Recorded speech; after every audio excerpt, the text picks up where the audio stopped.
All my life I had to fight. Call the popo, ho.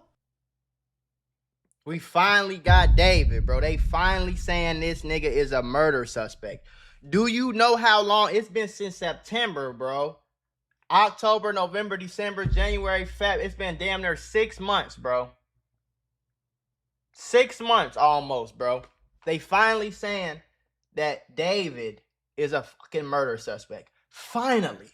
We have breaking news. New court documents reveal that singer David is officially a murder suspect. And there is a criminal case being pursued against him in connection with the death of 14-year-old Celeste Rivas Hernandez. 14, bro. Unfortunately, these documents also reveal apparent new and disturbing details about her dismembered body. Welcome to Sidebar, presented by Law and Crime. Shout out Law and Crime, man. You know what I'm saying? Of the death of 14-year-old Celeste Rivas Hernandez, whose body was found in the trunk of a car allegedly registered to singer David back in September out in LA. We have been following this case religiously. There have been no arrests. There have been no charges. Well, there have been arrests, but not in connection with the actual, let's say, killing of Celeste or the removal of her body. There was an arrest in terms of somebody being brought there to testify. But here's the big part. You've heard reports of a grand jury being impaneled. You've heard reports of David being considered a suspect, but nothing official. There's been so much that authorities haven't been revealing about this investigation. But right now, Steve Fisher, the private investigator who had been investigating this case on the ground, all this information demanding justice, who may have testified in front of the grand jury himself, by the way, although we can't officially confirm that. And by the way, he represents the owner of the house where David was reportedly staying near where the Tesla was found. He just dropped not only huge bombshells about this case on X, but he just gave us 150 pages of court filings that have revealed a lot of new information. We have learned more about Celeste's body, and we have learned that there is a real case against David for murder. So let me lay out first what he posted on X, and then we'll discuss the actual filings. First, Steve wrote, in a petition for attendance to compel David family members to appear before a grand jury, it's disclosed that Celeste Rivas Hernandez's head and torso were found in a cadaver bag, her severed arms and legs in a second bag. That shit is so sad, bro. They cut this little girl's head off, bro. They cut her head off. Her head and her torso was found in a cadaver bag. I don't even know what the fuck that means. They cut her arms and her legs off and put it in a second bag. Do you know how? Oh my God, bro. Bro, and I ain't gonna lie, David is public enemy #1 to me. Y'all know I hate that weird ass nigga. I don't even say hate, but I hate that weird ass nigga. You feel me though? What kind of weirdo dude you gotta be a grown-ass man dating a girl since she was 11? Letting her run away from her crib, sneaking her in your crib, sneaking her backstage, doing live streams with her, and then you kill her, cut her head and her arms and her legs off, and put the shit in a Tesla outside your house? Bro, that's some weird, like, come on, bro. David Burke. This shit'll make me cry. What's up, y'all? This video is sponsored by Kalshi. Kalshi is the largest prediction market in the whole US of A. It's an app where you can predict whether things will or will not happen. You can literally make real money by predicting what you think is going to happen in real world events. Do you think the Thunder is going to win the NBA championship? Or do you think the Detroit Pistons got it this year? You can even predict who's going to be the NBA Finals MVP winner. Or you can go even crazier and predict if you think Donald Trump is going to pardon Diddy or not. If you predict anything and get it right, you got a real nice payday coming your way. You can even predict if GTA 6 is going to come out on the day they said it was and not get pushed back again. I'm tired of that shit. So basically, you buy a yes contract if you think the event is going to happen, and you buy a no contract if you think the event is not going to happen. And if you want that real money, you can increase your already great payday by using combos. Combos is going to multiply your winnings if you correctly predict what's going to happen in multiple events. Combos is the real way to go. You want to sock it to your pocket like a rocket? You better get on them combos, man. Go to the link in the description or in the pinned comment and download the app right now and start getting some of that money, man. It's too much money out here for you to be missing out, man. Shit. Go download that app right now. Use the promo code MAC to get $10 after you trade your first $10. Don't ever say I ain't do nothing for you, and don't ever say Mac Mula ain't put you on to none of that moolah. Peace out. Is the target of the grand jury for one count of murder. And when you read from the screenshots that he posted, and we'll talk about this more from the actual filing, people of the state of California v. David Burke. Nathan Hochman at the top, so that's the LA County District Attorney. Beth Silverman is the Assistant DA. We've mentioned her too, so this is confirming there is a real case. They are the prosecutors, including her. Saw her coming in and out of court before. And then the filing states that there is now pending in the Superior Court of the County of Los Angeles the above entitled grand jury investigation by the state of California against Target David Burke, wherein Target may be involved in having committed the following criminal offenses against the laws of the state of California, to wit, one count of murder. This is big. This is big because it was always a question of whether or not they were really investigating him and gathering evidence regarding a murder charge. And when I looked it up, when I looked up that penal code under California law, murder is the unlawful killing of a human being or a fetus with malice aforethought. Basically an intentional killing. So while there were theories out there that, let's say, Celeste had died as an accident. Let's say Celeste died from a drug overdose and there was a panic and there was just an instance of trying to dismember her body or dispose of her body or hide her body. Yeah, I don't know if y'all remember that. They was trying to say that, oh, maybe she died by drug overdose, and then they panicked and cut her body up and put... Get the fuck out of here, bro. What do that sound like some shit that makes sense to you? Your friend, God forbid, let's say your friend overdoses on the couch. Y'all sitting there doing whatever y'all doing, they overdose on the couch off a pill or something like that. What you gonna do? Ain't you gonna call, 911? Call the popo, huh? 911, what is your emergency? Yeah, my friend, I don't know, please, ambulance. Right? You're not gonna panic and cut her fucking body up. So, listen to me, gang. Because if you panic like that, you're insane. If you panic to the point where your 14-year-old girlfriend overdoses, right? Which, let's just keep it real. I got a professional nigga ear. It's fully upgraded 99 overall. And I got a set of professional nigga eyes. That means it's hard to bullshit me, man. It's hard to bullshit me, baby. You feel me? So if a nigga is number one, crazy enough to have a 14-year-old girlfriend that he's been with since she was 11, he's a grown man. He's crazy enough to do that. He's crazy enough to sneak her around, have her as a missing person, sneak her around, you feel me? Sneak her through backstage at your shows and all that shit.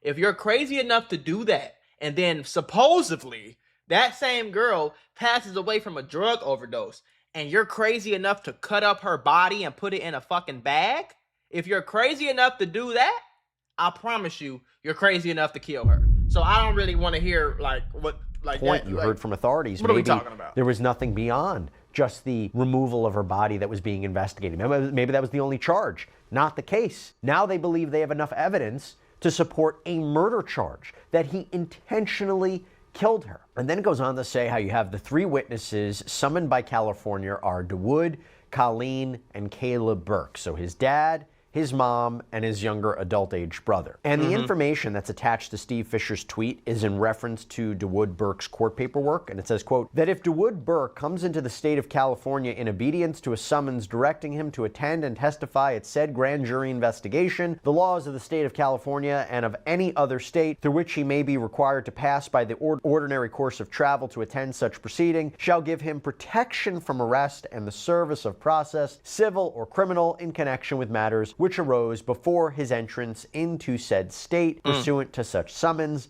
that DeWood Burke is an adult, that the prosecution will provide the witness a round-trip airplane ticket and transportation to and from the airport, wherefore it is requested for on behalf of the state of California that your honor certified to the above and foregoing by the issuance of a certificate thereto under the seal of the Superior Court of Record in the state of California to compel the attendance of DeWood Burke as a witness at the grand jury investigation on the date and time set forth pursuant to law. Basically outlining that he is needed to be a witness in this case, and that if he follows it and he shows up, he's not going to be arrested and charged. Got this other post from Steve. Quote, court transcripts show that detectives from the LAPD Robbery Homicide Division were in Texas to escort David's parents to Los Angeles to testify about what they know about the suspicion that their son murdered and dismembered a 14-year-old girl. Hashtag monster, hashtag Celeste Hashtag monster Hernandez. on his dumb ass. And Steve also posted a portion of a transcript for me. Texas court, where attorneys for the Burks were arguing that their clients wanted to make sure that everything was in order and they knew about everything before they went to Los Angeles. And we're going to talk about this more, but that part of the transcript reads, and again, LAPD detectives are here to make sure they get a flight, they get a hotel, they get room and lodging, that it will not cause undue hardship to them, and that the court issue those subpoenas on behalf of California. And then the judge says, okay, Mr. Martinez, yes, Your Honor, if I may just take a step back and advise the court of what we actually received this afternoon. Okay, we received from the state, at the request of the state of California, a subpoena for Colleen and DeWood Burke, a certification from a judge in California where it states that there is an affidavit attached from the Assistant District Attorney of Los Angeles, and we have the attestation from the clerk, and we have an affidavit from an Assistant District Attorney in Los Angeles, but it has been redacted. Now, I'm going to get more into exactly why this is significant in just a second. By the way, been fucking as we think about them redacted. Testifying, what would they testify? We'll talk about that too. Yeah, But I also, don't would they know. plead That's why I don't know what they would testify, because they wasn't even in California. I think his family is from Texas, but I do know that he transferred a lot of his money and his assets and his business rights. He transferred those things. Like when this case came out, he transferred them to his mom name. And I know they from like Texas or something like that. But it was some weird shit about that family, I think, that was coming out. I just don't remember what it was. 5th, right? Something to think about. Here's another post from Steve. Quote, a Waller County, Texas court compelled David's parents and brother to travel to Los Angeles to appear before the grand jury on February 11th, 2026. That decision was appealed, and a writ of habeas corpus was then filed on February 3rd, which was denied. It appears they have appeared before the judge, most likely invoking the 5th, but that is speculation on my part. Celeste Rivas Hernandez. So see, he thinks the same thing I do. And that tweet included part of a court document which reads, the court ordered Mr. Burke to appear before the California grand jury on February 11, 2026. A writ of habeas corpus was filed on February 3rd. Mr. Burke is David's brother. The ex parte nature of the proceeding, meaning one-sided, deprivation of due process, incorrect application of Article 24.28, and incorrect finding that Mr. Burke's testimony was material and necessary. The court denied the writ on the merits. Again, we're going to talk all about that. But to cap off these bombshell revelations about the David case, Steve actually shared more than 150 pages from Texas courts laying out what happened. And with that file came a long statement from this private investigator. Quote, Celeste Rivas Hernandez deserves better. It's infuriating that we're approaching 6 months and no charges have been filed in her murder. If the evidence hasn't been secured by now, what exactly is happening? Is this a blown investigation? We now know these monsters sawed off Celeste's arms and legs. That's crazy, Let's not bro. call it dismemberment. That word sounds clinical, like a surgeon removed her limbs. This is not what happened. A vicious, sick group of people brutally hacked her arms and legs off her body. Bro. Was she alive when they started? And yes, I am using plural terms because in my professional opinion, there is no way one person did this alone, whether participating directly or acting as an accessory. Yet only one individual. There's no way nobody did it alone, because I don't even think David was the one that drove the car and parked it right there. You see what I'm saying? Like, this some insane shit, gang. And for motherfuckers to be trying to act like, like I said earlier, maybe she had a drug overdose and then the drugs jumped out of her body and cut her up. Like what? Like what the fuck are we talking about right now, gang? You have to be an insane, sick individual to sit there, whether dead or alive. It really don't fucking matter. Sit there and saw off. Do you know, bro? To sit there and saw off a human being's arm and legs, bro.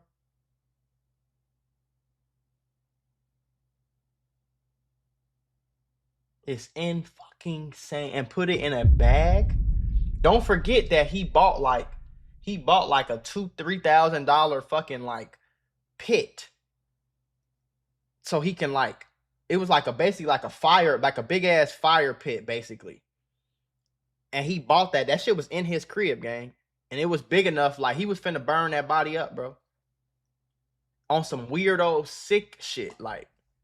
This crazy individual is named as a target in the court filings. Like you, Neo Christopher Langston, you knew. I've seen family members publicly defend him and threaten lawsuits against anyone who names him. Sue me. I beg you. Please sue me. Give me subpoena power. Give me the power of discovery, because that may be the only way the truth comes out. I beg of you, file that defamation suit. How do people like David, Neo, and Asia live with themselves? 6 months, no charges, no press conference. But LAPD and the district attorney's office did issue a press release stating they had the medical examiner's autopsy and investigative findings sealed so detectives could review them first, claiming it was not meant to undermine transparency. They got that information, yet the records remain sealed. That press release misled the public. That press release was a lie. Another press release suggested the only potential criminal culpability might be concealment of a body. Talked about that before. They said that knowing Celeste's arms and legs had been sawed off. You came out with that press release knowing what had been done to her? If they do not have enough evidence to charge those responsible, then they need to say that plainly. Admit that after nearly 6 months, the investigation has not produced sufficient evidence to charge David Anthony Burke or anyone else who participated or was an accessory. Admit it's a blown investigation. Admit that important evidence was left behind after the search warrant. Admit that critical surveillance was lost because nobody followed up to obtain it. Celeste's head and torso were placed in one cadaver bag. Her arms and legs were placed in another. Someone purchased cadaver bag, cut her apart, placed her remains inside those bags, put her in the trunk of a Tesla, and went on with their lives. They purchased cadaver bags. They went to the extent of purchasing cadaver bags, and still, 6 months later, there are no charges, no accountability, silence, sealed records. A cadaver bag is literally a body bag, bro. So you have to see, I didn't know that. A cadaver bag is a body bag or human's remains pouch. Is it a non-porous, waterproof, and durable container designed for the hygienic, secure, and respectful storage and transportation of deceased individuals? Can I ask a question? Why can you just purchase cadaver bags on Amazon? What the fuck?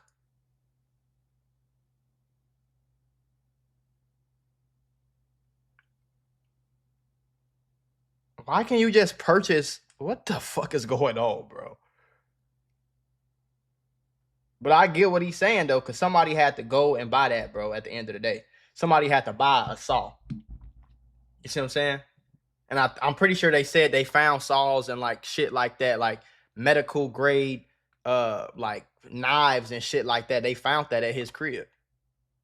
All you want, I will proudly take that contempt charge for the pursuit of justice for Celeste Rivas Hernandez. 6 months is enough. Do your sworn duty or admit the case was failed. We need to let the LAPD and the DA's office know we are mad and this is not acceptable, and I wish her family would do the same. Here is the full 151-page court filing for anyone willing to read it. That's David crazy. Celeste Rivas Hernandez. Well, I'll tell you, we read through it and we're going to go through it, but obviously he's upset, understandably so.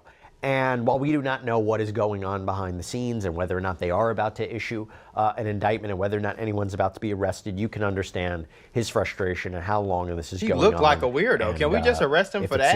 He just look, David, don't he look like weird as hell? I want to go through these court documents, try to make sense of what we're seeing. So, first, we have this petition on behalf of DeWood Burke. Again, this is David's father.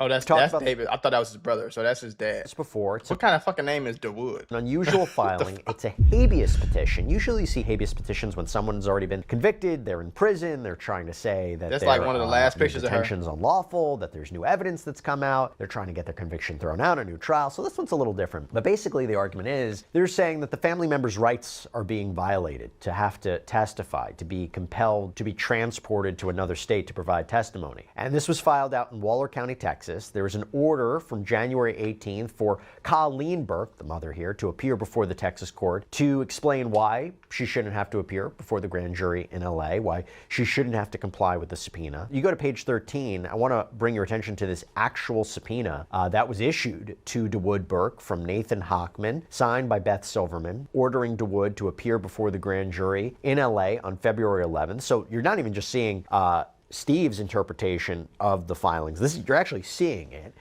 These are actual court documents. And in this subpoena, it is explained to DeWood that the grand jury is secret. Don't tell anyone about this, other than your attorney. Page 15, there's a court document. It's from Judge Craig Richmond, judge of the Superior Court in LA, certifying there is a grand jury proceeding in the case of David Burke, that Beth Silverman is requesting DeWood to appear and provide material and necessary I'm sorry, bro. DeWood is a stupid-ass name.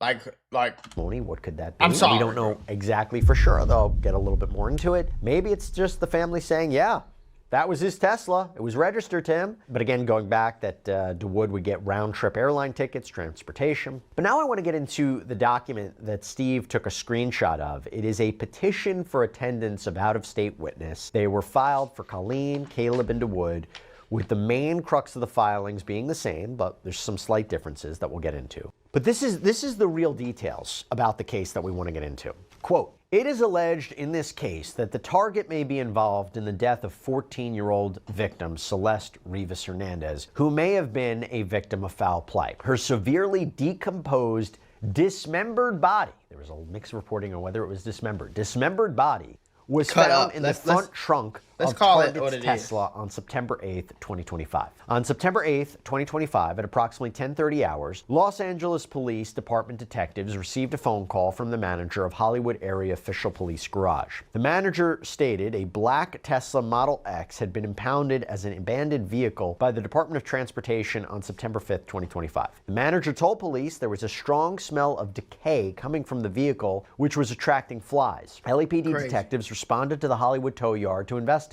Detectives approached the vehicle, which was parked on the upper deck of the impound lot, and immediately noticed the smell of decaying biological material consistent with a decomposing corpse coming from the front storage compartment of the vehicle. Detectives obtained a search warrant for the vehicle, and when the front storage compartment was opened, detectives observed a black cadaver bag covered with insects and a strong odor of decay. Utilizing black latex gloves, detectives partially unzipped the bag and observed a decomposed head and torso.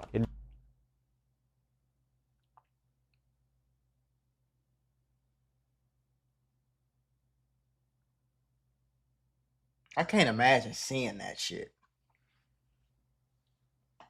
That's why I just had to pause it. Like, I'm sitting over here trying to, like, fake imagine, like, being that officer and, like, going in there, put my gloves on and going to see that shit, and that is some crazy shit. Investigators and criminalists from the Los Angeles County Department of Medical Examiner responded to the tow yard to process the decomposed body. Upon removing the cadaver bag from the front storage compartment, it was discovered the arms and legs had been severed from the body. A second black bag was discovered underneath the cadaver bag.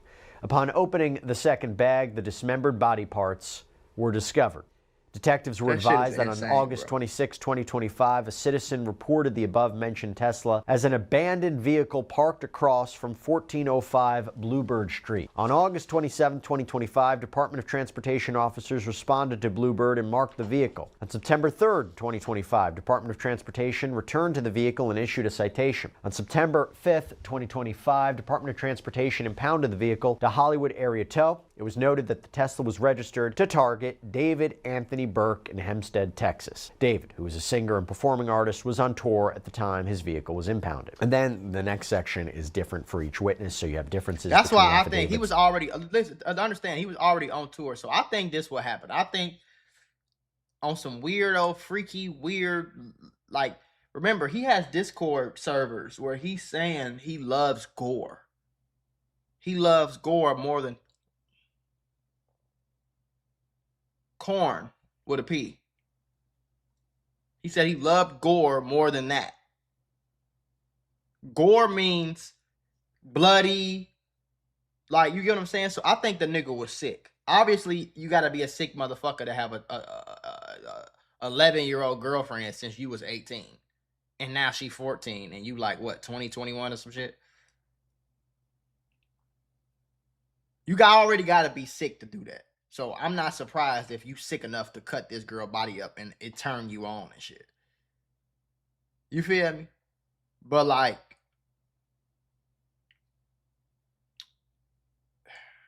I think basically what I was saying was I think that they had a plan and they didn't really know how they was going to cover it up.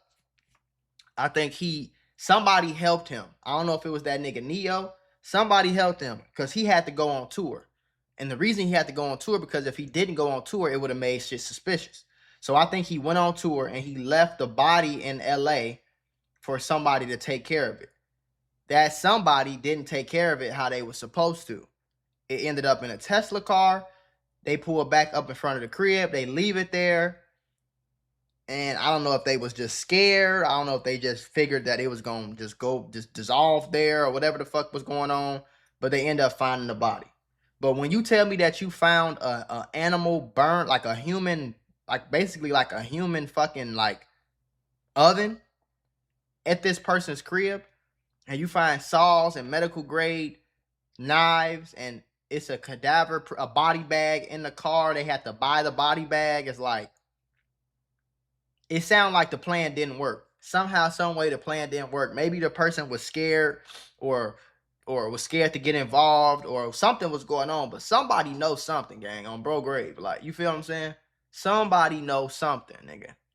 And the fact that this nigga still ain't been locked up is insane. Seen further down, like Caleb, detectives learn that Caleb Burke is the younger brother of target David Burke and has a close relationship with him. Detectives learn that Colleen Burke is the mother of target David Burke and has a close relationship with him. Per several witnesses, she is instrumental to his career success and manages his business finances. Detectives learn that DeWood Burke is the father of target David Burke and has a close relationship with him. And then there's a large chunk of text that is redacted too. Just want to make note of that. Crazy. From there, we have this application for writ of habeas corpus. So the basic argument is that under Texas law, a court can only force a resident to testify in another state after there is a meaningful hearing, a meaningful notice. That the argument is DeWood, and maybe everybody else here, the other family members, never saw the full documents that would justify them going to LA to have to testify, that there's not enough to justify them going there. Now, I'm not going to go through the whole legal argument, but you get the main idea that no one should be confined or restrained, especially imprisoned, if they don't comply with a subpoena unless they have meaningful notice, a meaningful understanding of what all this is about. But later on, you'll see there was an order by the court where that writ of habeas corpus was denied. Now, there's more, but those are some of the pertinent parts we have so far up to page 50. We go further into this filing. There's a section in this filing called Transcripts and Exhibits. This is important. I want to talk about this. And it contains the petitions to appear again, as well as transcripts from multiple hearings. So the first hearing was in bro. Any two grown men that look like this is a fucking weirdo, bro. Trap more. Holy shit. Unless they have meaningful notice. That writ of habeas corpus far up to page 50. Every picture I see, transcripts looks like a fucking weirdo. Every single picture I see, these people look weird as fuck.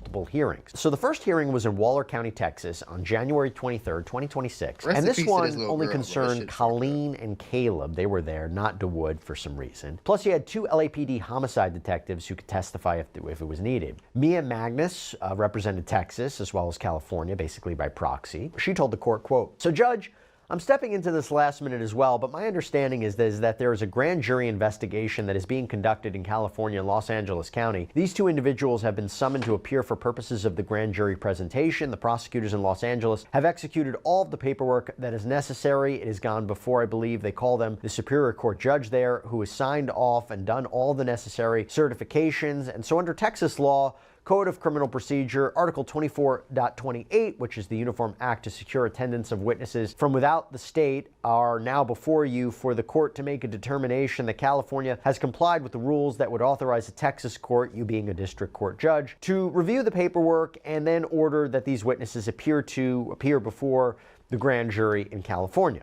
Then you had Kent Schaefer, who represents David's mother, had this to say, quote, "So on behalf of Colleen Burke, our position is that the request or the summons and the request for issuance of the subpoena is unconstitutional in violation of the Texas and the United States constitutions in that it denies the witness, Colleen Burke, notice and due process inasmuch as Article 24.28 Section B, which governs, says that the court has to make a determination that the witness is material and necessary and that it will not cause undue hardship to be compelled to attend and testify. All we have been served with so far is a notice to appear here today, so it is virtually impossible for us to address materiality and necessity when we don't even know what the subject matter is that would be explored with our client." But Magnus argued that the determination about materiality of these witnesses, that was already made by a California judge. So all the Texas judge needs to do was just make sure the paperwork was all in order, tell the witnesses they need to go. And the judge says that actually, since this was so last minute, he doesn't even have any of that paperwork. So they end up deciding to reschedule the hearing for several days later. And at that February 2nd hearing in Texas, you have Colleen, Caleb, and DeWood. They were all there with counsel. Bennett Dodson is the assistant DA of Waller County, told the court, I don't think it's a secret to anyone at this point that Mr. David Burke is a musician who's quite famous, and this matter concerns a car that was registered to him at these witnesses' address here in Houston that had a dismembered, decomposing body in it. I would say if a car with a dismembered, decomposing body is registered to your home address, that is something you should expect to be questioned by the authorities about, and that's what this is, Judge. So there you go. There you go. That's probably what they'd be forced to testify about. But the attorneys for David's family members argued that everyone involved in both California and Texas courts, the judges, the prosecutors, they had seen the unredacted affidavit. But their clients, they only got the redacted version, so it's limited. And they want to know what's in that. They want to know what's in that big blacked out section of the petitions. And again, goes back to the legal argument. Hey, we have a right to know what this is all about under habeas before relinquishing our freedom, right, to go and have to testify. So you had Dodson say that most of that information in the affidavit's not a secret. It's already known to the public, saying, quote, "It's all over TMZ." Goes on to say, "The redacted information concerns knowledge that is only known to the grand jury, period. It has not been distributed anywhere." What was the judge's decision? Here's from the court, quote, "But even when I look at it myself, I still think these witnesses are material and necessary because of the relationship that's involved with the witnesses and the defendant. So my ruling is going to be that they are to go to California and honor the subpoena by California." And the judge read out an official summons to Colleen, DeWood, Caleb, with Caleb scheduled to appear before the grand jury on February 10th, DeWood, Colleen, February 11th, with LA prosecutors paying for the round-trip airline tickets and transportation to and from court for all three. There you go. Some new information. Yeah, it seemed like he getting close. And the fact that they was trying to make it seem like this little girl was going to parties and saying that she was 19 and people were like, get the fuck out of here, bro. Trying to act like y'all didn't know that this weird ass nigga was dating this little ass girl. Like, fuck out of here.